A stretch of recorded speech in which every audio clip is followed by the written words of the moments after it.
ఈరోజు రాష్ట్రంలో ఒక్కసారి చూస్తే దారి తప్పిన రాష్ట్రాన్ని సరైన దారిలో పెట్టడానికి అహర్నిశలు గౌరవ ముఖ్యమంత్రి గారు పనిచేస్తున్నారు. ఆయన వయసు 75 సంవత్సరాలు, కానీ 25 సంవత్సరాలు కుర్రోడ్లాగా పరిగెడతారు.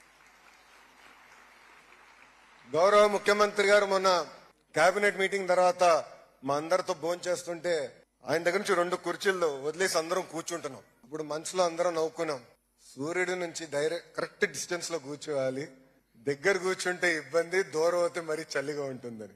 అంటే ఆ ఎనర్జీ, ఆ తపన, రాష్ట్రాన్ని మార్పు తీసుకురావాలి, రాష్ట్రాన్ని ముందలు తీసుకెళ్లాలని అహర్నిశలు ఈ రోజు కూడా కష్టపడుతున్నారు చంద్రబాబు నాయుడు గారు. ఈరోజు స్పీడ్ ఆఫ్ డూయింగ్ బిజినెస్ లో సింగపూర్ ను ఒక రోల్ మోడల్ గా మేము తీసుకుంటున్నాం.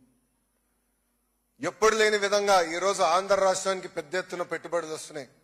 ఒకే రాష్ట్రం ఒకే రాజధాని కానీ అభివృద్ధి వికేంద్రీకరణ అనే నినాదంతో మేము ముందరికెళ్తున్నాం. టీజీ భరత్ గారు ఉన్నారు ఇండస్ట్రీస్ మంత్రిగా. పెద్ద ఎత్తున రాయలసీమకు కూడా పెట్టుబడులు తీసుకొస్తున్నాం.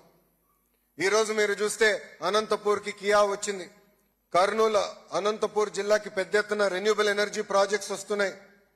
ఏకంగా కర్నూలు పట్టణానికి ఒక మొబిలిటీ వ్యాలీగా ప్రకటించి పెద్ద ఎత్తున ఈరోజు పెట్టుబడులు తీసుకొస్తున్నాం.